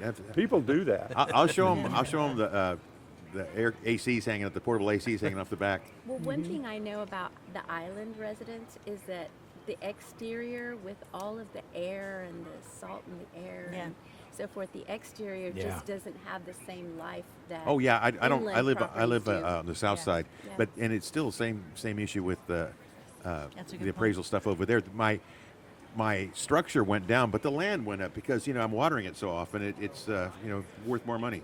You're watering it so often? That was a joke. Say that in public. Say that out We loud. we want to talk about vacant lots because I get that a lot, and the people they'll value a lot with a house on it will get valued based on a vacant lot next door that's sold, and the vacant lot is worth more money than the house with the lot with the house on it because we're getting a lot of tear downs. So what we. Oh, hang on. Okay. Are you ready to bring it back? 10 minutes? Yeah. Yeah, we good to go? There you go. And we are back on Island Moon Live. We're talking property taxes. We're talking property values. We're talking, well, not property rights, but you've got the right to protest. I know we've all kinds of interesting stuff. When we were on our break, Dale, what was it you were talking about? And you've spoken about this before at the office. Now we've got experts with us. We finally get some clarification. Well, one of the objections that I hear on the island is people, if you have, they'll have a vacant lot next to them that'll sell, and then they get their appraisal. Their appraisal for their lot is based on the sales price of the vacant lot, but a vacant lot is going to be worth more on the island than a lot with a house already on it. How do you reconcile that? In some cases, that could be true, but there's different variations of land values versus improved land values. Right. So when you have an improved lot, with a house on it or a structure on it, you're going to have. Our objective is to reach 100% of value, right? And so the lot value, in proportion, using generally accepted appraisal practice, should be between 20 to 30% of the total value. Okay. When it's not, there's a lot of different reasons that's really not good. Using generally accepted appraisal practice, if you think about it, say, for example, a property owner has a house on a lot and the house burns down and they don't have insurance. They go to the bank to try to get some kind of help, and they say, what's your lot value? We can, put that against your loan. And then it's only 20%. And it's only, say it's below 20%. Yeah. Say, we've got to always look at the land values. We got to make sure that they are where they should be in Right. proportion to the overall value of the property. So 20% is a target. 20 to 30, dependent on the area. So even if you have a vacant lot next to you and it sells, your lot value, if you already have a house, should stay at about 20%. 20 to 30%, yes. Mhm. And now it's different at the island because years ago, I remember the lots were selling for more vacant than improved. They still are in a lot of cases. And we're running out of a lot of those, Yeah. so don't expect those lot values to go down anytime soon. Yeah. Yeah. And again, market will drive that up. Right. Well, one of the things that we're starting to see is teardowns. If you have a vacant lot and there's a house for sale next door, somebody will come in and buy both, tear the house down, And then have a rebuild. double lot, yeah. build a larger house. Yes. One of the complaints I hear on the island is over the years, if you appraise every 3 years as required by law, but on the island we have so many comps.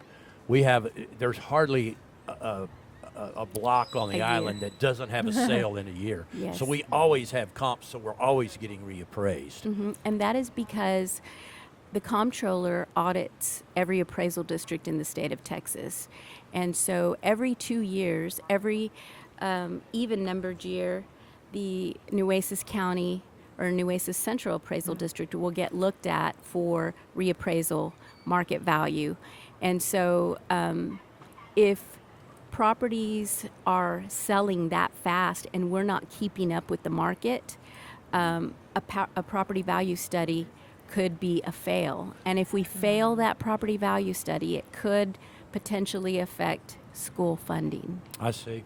So you're trying to get within a 5% window. 95 to 105% of the total market. So the way the law works, it sounds like we are going to get appraised more often, just because we have more sales, and the law says that you have to reflect that in the values. So that's kind of the system. So as we started the podcast and discussing how often do we appraise, there's variance there. Once every 3 years we set a reappraisal, but there could be other reasons for us to look at the Right. property. Sales. One of which is the market. So, do you see with the advent of AI and people using all these like live language models and mechanized learning, just because I know someone out in Radio Land is going to ask this question, do you see AI having like an active market value for your house on a monthly, daily, or per second basis? We've not incorporated AI into our process just yet, but we are looking into it, and we are going to be having a new CAMA, a computer-aided mass appraisal system. The one we currently have is pretty outdated, and we just got a contract that was approved by the board of directors to enter into a new CAMA, and so Sounds like that that will could be be a coming. game changer. It could be, but we definitely they have an AI piece to it. We're going to be looking into it and see how it can help us in the process. Well, you've already It could hallucinate new prices. right, exactly. That'll be You fun. already we wouldn't have- let it do that. There's a lot of computer systems that you're already involved with that takes into consideration a lot of things and kind of, like deals within certain comps in different areas. So it's kind of on the way, but it's not as developed as people think that it would be. You are correct. I use the map a lot, the interactive map. It's good for so you can see how often, as when I'm writing stories. Well, who owns it? What's it appraised at? And the history is all tends to be there. So if you go to right now, you can go to islandmoon.com and you can find Brian's article on 5 reasons homeowners should protest. There you go. You want to touch on a couple of those? Is the first one because they're angry? Yeah, exactly. And that goes without saying. That goes without saying. Take your blood pressure medicine before That's not going to help you in your That's appraisal hearing. The first thing you need to do is make sure the information is correct. I mean, is the square footage, is the lot size, all that. And if that's incorrect, then that's a good reason to protest and bring it in correction. If you didn't get the appraisal exemptions that you need, if you didn't get the over 65, if you didn't get the veterans, if you didn't get, there's several ways that you get exemptions. So look at that very closely. And then look at the comps. And as Dale was saying, the comps, are different. I mean, I live on the island, and my comps are all skewed because my neighbor has a water lot, I have a Right. water view. The guy Right. behind me doesn't have either of those. Right. So that would affect how I am. So you look at those very carefully. And then a lot of people do it because if they're going to hand their house down through inheritance, they want to keep their level fairly constant. So when they do pass and the property is given to their children, there's a constant thing there. Interesting. And people should remember the protest deadline in most Yes, yes. cases is filed by May 15th or within 30 days after the notice was mailed. Right. You mentioned earlier that you just sent out like 120,000, 138,000. 130,000, but you said that you have over 200,000 parcels. Mhm. So what's the difference there? That was just the first run. Okay. We are going to have a second run that comes out June the 1st. Okay. And that's going to be comprised of some commercial properties and some business personal property. Okay.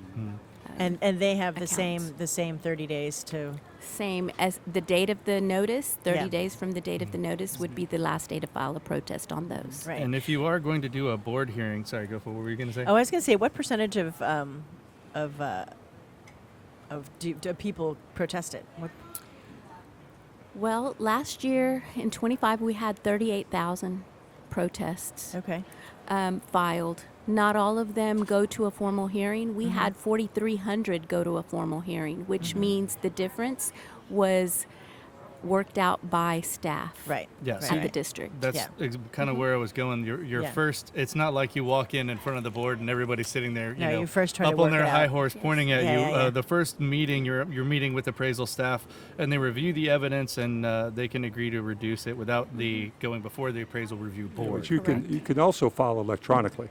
Yes. Your I did that protest. last year for the first time. Right. Yeah, so you can upload photos and all Yes, that kind of and stuff. how did you that. find that experience? I actually rather enjoyed it. I Yes, used to use that convenient. as an excuse to go down to Water Street, but don't tell Lauren that she knows now. Oops. But, Night night at Surf Club. right, yeah.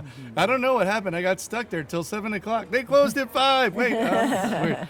But I went through my first year, going through the online kind of protest and everything, and I'm pretty familiar with digital media, and it was pretty easy. So if someone has any questions, I'm sure Tyler can walk them through it. Did you send in some drone shots of your Right, place? yeah, exactly. Well, and I was thinking about that the other day, taking drone shots of my roof before, hurricane season and all that, using that as kind of an active archive of the condition of the house. There you go. Well, you said 38,000 people protested. How many of those hired someone to go and help them? Is that common?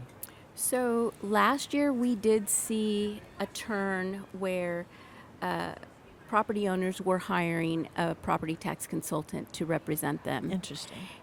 However, I want to make absolutely positively clear that you don't have to hire someone. Right. Right. Just giving you the stats on the number of protests versus how much was actually settled by staff. Yeah.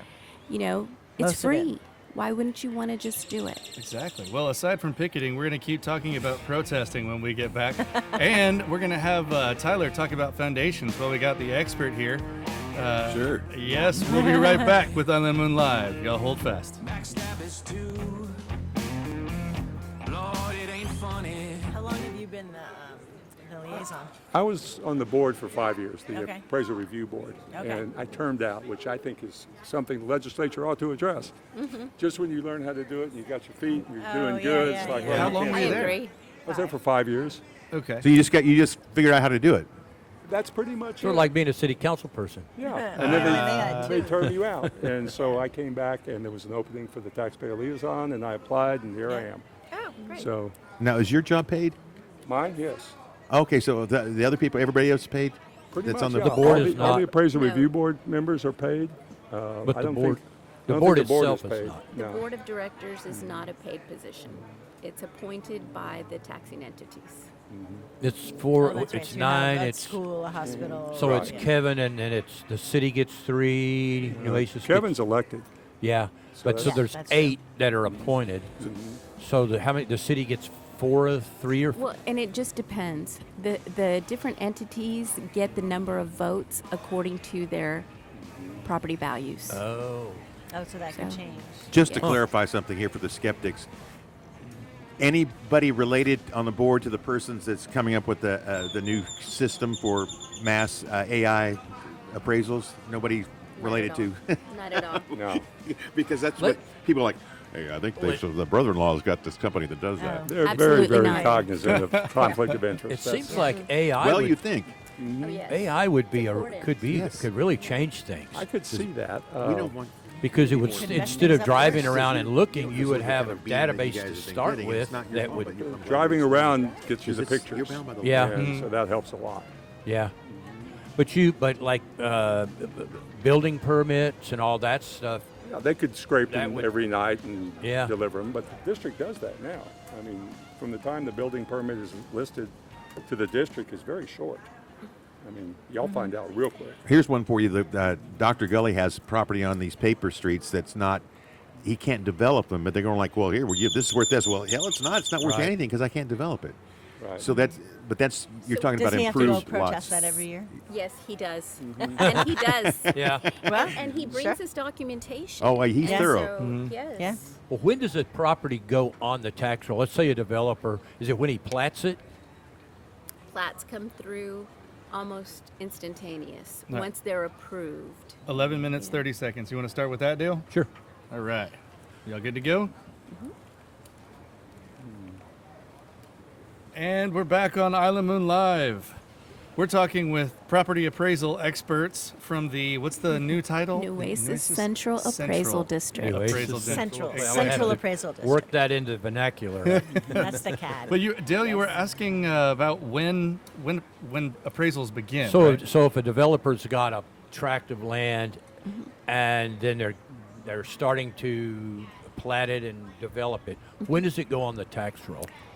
When the development is approved through the proper channels, we get a copy of it and we go ahead and subdivide or divide or combine according to the plats. So when it goes through the planning commission, and then if it has to go to the Approval. council, then it's Yes. another question that I hear a lot: the downtown property that sits empty. How do you appraise that? You said earlier that you don't really look at cash flow. How do you appraise I that? love that question. So for commercial property, we look at cost or income. If there is no income, we're going to look at cost of like properties. So if somebody's got one sitting empty for 20 years, Yeah. it's going to probably stay pretty steady unless somebody opens something next door or another property sells or something like that. Right. Do you know what percent of the property in the county is on the island? Do you have it used to be around 4 to 5%. I think we're 3 billion, 3.5 billion, something like that. To be completely honest, I've not looked at that ratio. Certainly happy to get it for you. Yeah, I'd like to see Absolutely. What's the value of all the property in the county?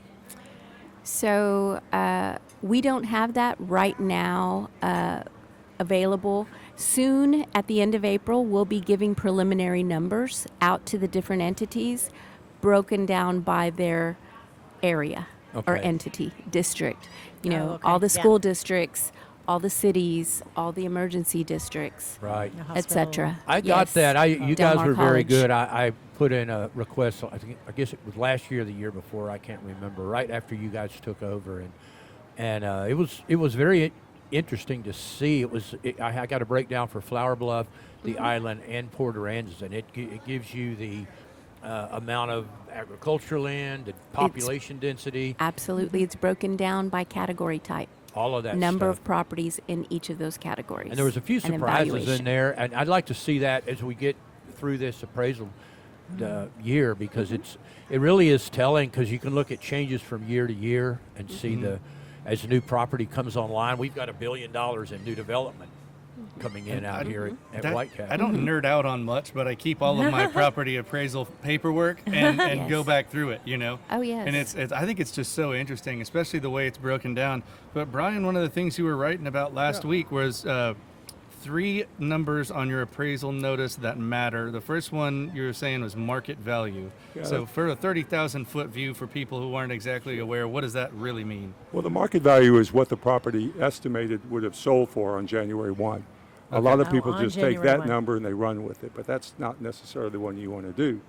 Then you've got your net appraised value, which takes into account this 10% on the raises. But the final one is the taxable value, and that's the one you really should focus on.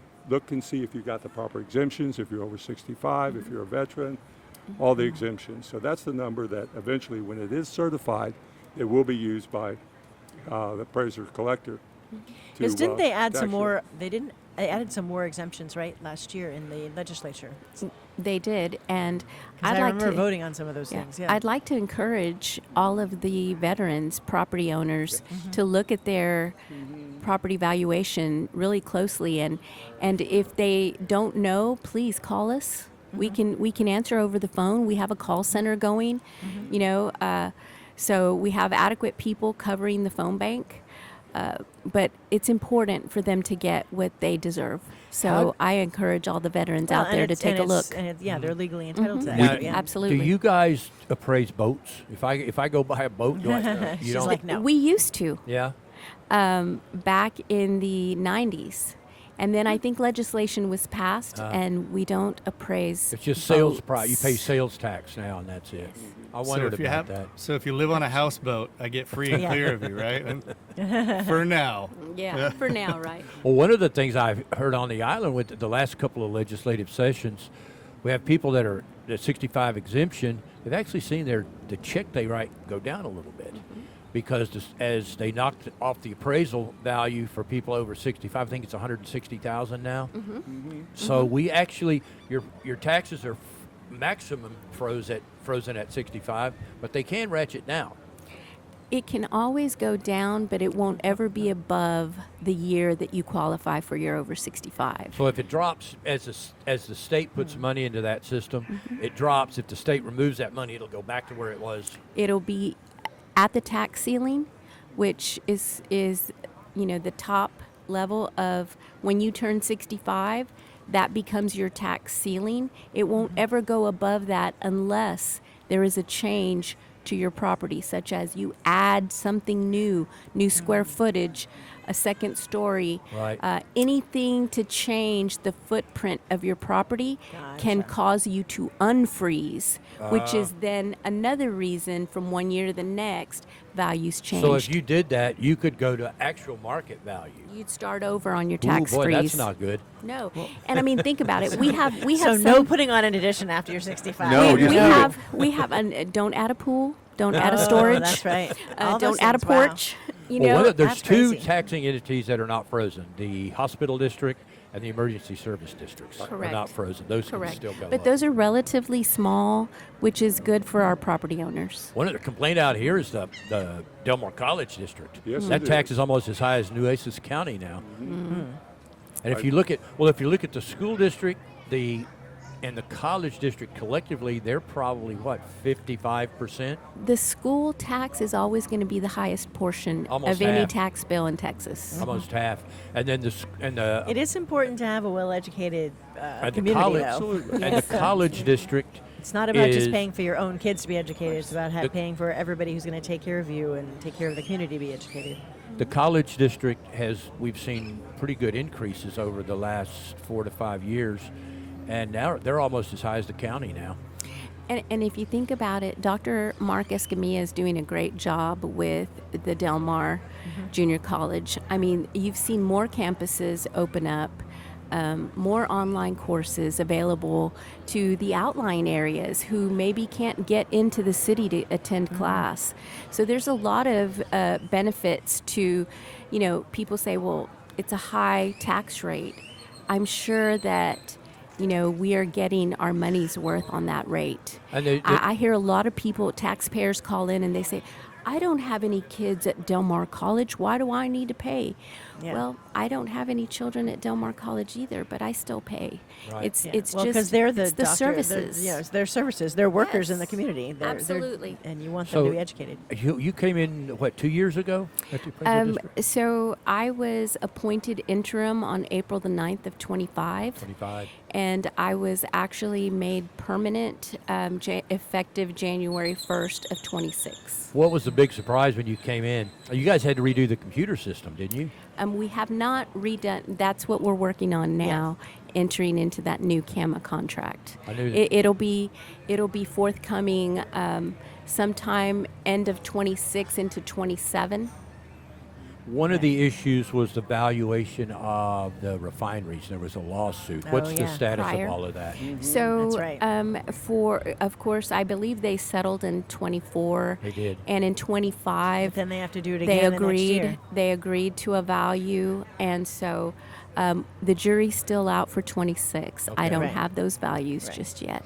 Because just like residents, they have to go and argue every Well, there year, was a too. lawsuit, and then there was some. The city set aside a legal fund, and then it stopped, and then it was settled under your predecessor, and I could never keep up with it all. It was very complex. I wanted to get back to the comment you made about the veterans getting help on their appraisals.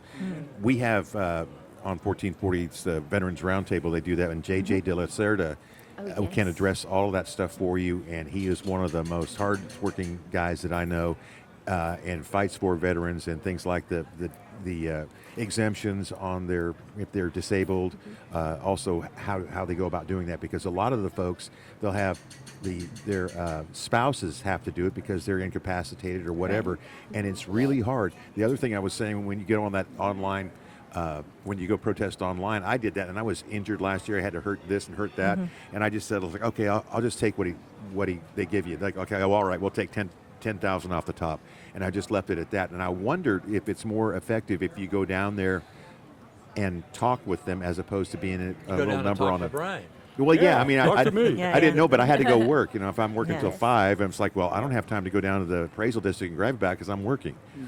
That's a good question. So that is a good question, and I can tell you we're not going to differentiate between the two. We're going to look at the facts.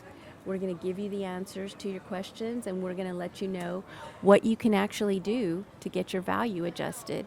I appreciate that, and I appreciate accordingly. your articles too in the Moon, because it's that you're not you folks are just regular people. You're just doing your jobs, and this is how you negotiate through this minutia of regulations, according to what the legislature has given us right now. Absolutely, and we try to emphasize that everybody on the appraisal review board, the appraisers, myself, Deborah, we all pay taxes here too.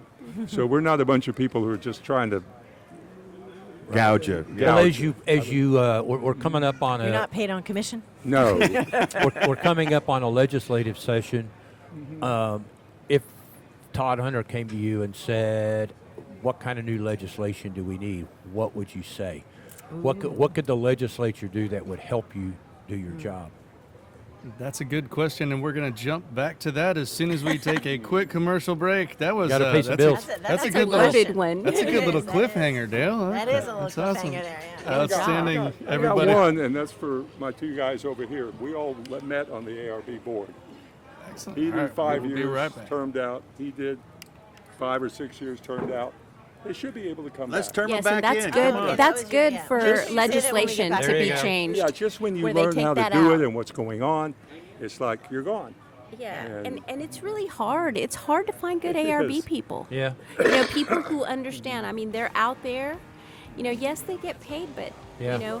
the thing is, they get to learn the process, and Put a plug in for you. they're regulating the daily grind on the Right. ARB cases. Yeah. I mean, to have 38,000 in 1 year, this year That's a lot, yeah, for yeah. 26, we have 47 days of ARB I was hearings. going to ask. So you're drinking from a fire hose.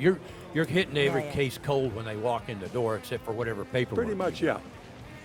Well, you're right. Out here on the island, we're if you're anywhere near the water, your property is everything except rough cut cedar is going to fall apart pretty quick. Yeah. And so that being said, people bring pictures, people bring estimates, and we work with those. Yeah, You we know? can get into that Every in a minute, 'cause I got year, a whole every thing year. about Okay. what you need to do if you're going to Yes. protest. Okay, Okay. Don't beautiful. knock that Thank water you so over. much, Oh, sweetie. Yeah. thank you. 9 minutes and 30 seconds for the last segment. We can take a couple seconds. Y'all get ready.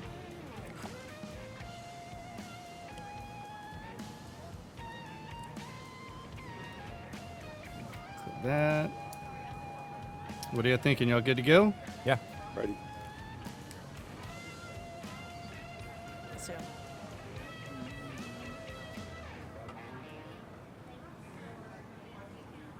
We are back on Island Moon Live from a beautiful day here on at Doc Seafood and Steaks. We're downstairs at our Waterline studio talking with Nueces Central. Central. It's going to take a while to break me in that one. Nueces Central Appraisal District, the Chief Appraiser, Deborah Morin, and we've got Brian McCabe, who is the Taxpayer Liaison. And just before the break, Dale left a nice cliffhanger question. Well, as we're going into the new legislative session, what could the legislature do that would help you do your job?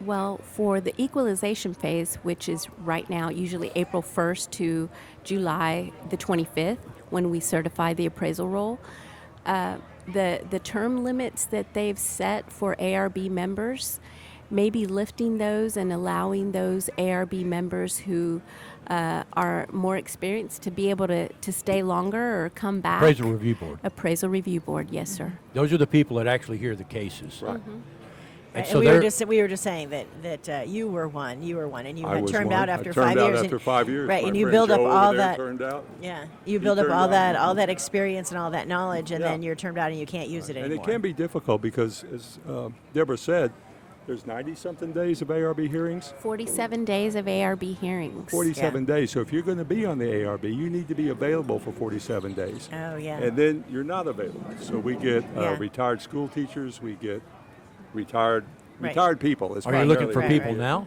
I am. We are. You want to go? We How are. many vacancies you got? 9. We have. We have one on the board, and then we could always use 2 or 3 more auxiliaries. Yes, auxiliaries. What's the learning curve for learning that to be on that board? 5 years, Is it- Tyler. Well, I mean, I know, but 5 years, and then You go through a training. Yeah, there's a 15-hour session. training where you take it online, and it's pretty informative. And you have to do that, and we're trying to get ours to do that right now. Otherwise, you're just thrown in there. And you listen to the people around you. Another reason to have people who know what they're People who doing know on what the you wanna be, panel, so you can look to them and say, how do we handle this? Right. But people pick it up relatively quick. And that's, Who's your typical, other than retirees, do they come from a particular line of work? people who have the ability to take off work or are not working and could devote the time necessary. Yeah. Because then, come August, September, October, they probably won't meet that much. Right. So you have So to in have that 47 days, you're there from 9 to 5. 8 to 5. 8 to 5. It's one thing that Deborah has You got cracked an down armed on. guard? We have armed guards. We have 3 armed guards. Really? Yeah. We have a police officer. That would be a bad job. We have the Corpus Christi Police Department Oh. that we've contracted with to have security, and that's worked out really well. They just come out every night. Sometimes really just happy having with that that. presence Everybody there. just Yes. simmer down. Yeah. That's Simmer. No, Debbie's right. I mean, I've had to call on them several times. They just come up, stand in the doorway, get their dead man stare on, and people Right. calm down real quick. Yeah. Just having a guy with a gun and a badge will do that. You want I to go will do sleep that. in your appraised house or a nice 8x10? You get a choice. What's the most common when somebody comes in to protest and they get up in front of the appraisal review board? What's the most common thing they say? If you Other think- than it's too high. Well, I mean, if you think my house will sell for that, I'll sell it to you right now. Here's Yeah. the deed. Come Right. on, buy it. Right. Yeah. That happens, God, I'm many sure. times. How People many times get very do they emotional write? about that too. Very emotional. How about often that. do they write? Well, again, I go back to that's really not the number. They're protesting that market value, but the real thing is what is their taxable value. So if they come in loaded for bear, saying my house is, you say 400,000, I couldn't sell it for 400,000. No way. Well, that's where we have the option to come in and tell us why, and that's what I tell see. people: is all right. You look at that number, you don't like that number. Well, play like you're going to sell your house today. What do you need to do? What do you need to do to make it marketable? You need Right. to put those windows in. You need to fix your roof. You need to have a new air conditioner. List all those things. Take some pictures, Yeah. and then try to get estimates of how much that would cost you. That's the most powerful thing to me you can Right. do. I see people all the time that they protest and and then they put it on the market for 30% higher than what their appraisal is. I won't mention any names. We see that too, Dale. We see that too. But you also see you can if you have issues with your foundation, Oh, you get a bunch of foundation, absolutely. cracked brick, and it's not getting any better just Right. because we see this all the time. Yeah. You have the issue where you have the cracked foundation, and then you can't fix it because a lot of these things cost $25,000, $30,000 if you have to have piers. Well, that's where we ask you to go ahead and take the pictures, because when the district is reappraising every 3 years, they don't go in your house. They don't go in your yard. They don't look at your foundation. They get what they see from the street. Mhm. And so that sort of thing. And then as far Give as them more of the pictures- details. Yeah, and pictures are really, really, the old 1,000 words picture, Yeah. that sort of What, thing. what happens if you've got a really nice house and you got a neighbor that's got chickens and old bicycles and cars in the front yard? How does that work? We get that a lot. We get that a lot. Or the And- fact that my neighbor's a meth dealer, or cops never come out here. Yes. It's like- How does that work? I mean, what do Well, we don't. does that actually affect the market? We can see it in a trend. So I you have, think you, have it to, would. you have to be able to show Seems the trend. like it would. Yes. Jay, You have you're to in show good that. shape. Show me some data. Too many Show the potholes. But what about Yeah. bulkheads? What if somebody, because we don't, out here on the island, we don't own the bulkheads, but if that thing goes, we're in the canal. How, could that be Tyler part of the waiting. equation? Yes, we've had people come and provide estimates on bulkhead repair and pictures, and Right. we understand that that's the case, just as you've stated. I mean, so we don't it's pay important. to fix it, but if it's broken, we Sometimes can't you sell the Could house. affect the marketability Yes. of your house. Right. I mean, if two like houses are selling, and one of them has a canal that the bulkhead is in need of repair, Right. they're not going to pick the one with the bulkhead in need Right. of repair. They're gonna pick the other so, one. will it affect market? Potentially. We have a lawsuit going on out here right now because we had some bulkhead damage from a hurricane, and the claim in the lawsuit is they can't sell their house. And so I would think that would play into the appraised value at some. Not It sounds like you need data. For anybody who's going, what I'm hearing is for anybody who wants to go and complain about their value, you need to show pictures, you need to show numbers, you need to show history, you need to show data. Because you guys sound like you want to help out, but you need to have the Absolutely. evidence to be able to do Absolutely. That's my job. And back to it. foundations. Not emotion. Emotion isn't going to help. Passion isn't going to help. We know you love your house, but you got to show us some hard data, and then we can work with you. But take some pictures, and don't take 300 pictures because it drives us crazy. I've seen the crack. Okay, here's a Yeah. crack in the I wall. got it, Here's you a got it, I crack got in it. the wall from a different angle. Here's my one dog from right next to the upstairs. crack in the There wall. you go. We had a lady that had she put Post-it notes on every tiny piece of crack she saw in her paint, and there were like 50 of them, and we're like, well, that's the paint. That's not. That's the paint, not that's the Yeah, foundation. So Yeah. we tell people maybe 10 pictures, not much more than that, and gets a big deal. But that and then estimates if you can. I don't know how many people call you for an estimate. Well, but if they do, it's free. 885-790. There you go. So what about through the years? The photos that someone took 2 or 3 years ago? No. We have to see current photos current. because Okay. every year stands on its But own. what about comparing the previous ones, like roof condition? Do y'all go back and look at that? Does that have any bearing? If someone's like, look, It's even worse this year. This corner of my house has sunk this far in a year. We have gone back to look at past years, and when we do that, because we think, oh, let's see if it's gotten worse, like they say, Yeah. we see the same pictures Yeah. from Yeah. last year that Yeah, they're that's what we providing the have. current Yeah. year. So you hear that, And so- everybody? so They're we checking need- your homework. Yeah. we need to be able to tell from one year to the next what's changed. Mm-hmm. Well, I'll Current go ba- photos. I'll go back to the pictures and the estimates because if you're going to the board, you're going to have about 5 minutes to make your case. Yeah, I was going to Oh, ask. yeah, with And 38,000 so of if them. you come in there with 100 pictures and showing different angles of the cracks, that's not going to work.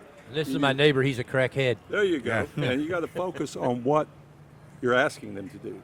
And the comparables, you can get a realtor to run the comparables. This gentleman over here just volunteered to give you an estimate on your foundation. Right. There's a limit when you go apply online about the size of the JPEG or PDF that No you put in kidding. there. Because But aren't people you do guys? come down. You guys are prohibited from using the multiple listing service, aren't We you? don't subscribe to the multiple listing service. You're not allowed to use it. Or And no. it's difficult too because what you want for your house or what you're selling for your house may have no relation Right. to what it's worth. Right. I mean, I can Or sell what my it- what house it for sold $1 million for, too. yeah. So Right. I mean, I ain't gonna get it, but I could do that. You could list it for that. Another key component with the brokers and the realtors that do help property owners during this time, somebody may call one up. Property owner calls a broker, calls a real estate agent, and they said, what do you think I could sell my house for? Right. They run a comparative market analysis, and the key components to running those is something that's similar in size, something that's similar in year built, something that's similar within the same neighborhood. Like you don't want to compare a dry lot to Right. a water Right. canal lot. Right. Well, I'll tell you what, we're going to have you guys back on the show. Deborah Morin, Chief Appraiser, Brian McCabe, Taxpayer Liaison, and you're going to write more with the Island Moon. Moon, so they can I've check got that out on Excellent. Island We're gonna get Moon. you a One in the football next helmet. one. Good stuff. One in the Awesome. next one. And special thank you to District 4 candidate Eric Flores for joining us on the show. This has been Island Moon Live. Jay Gardner, Thank Tyler you. Thorson, Debbie Noble, Dale Rankin, Ted Mandel, and my name is Jacob Oggs. Y'all have a great week. We will see you on Island Time. Thank you so much. Thank you. Very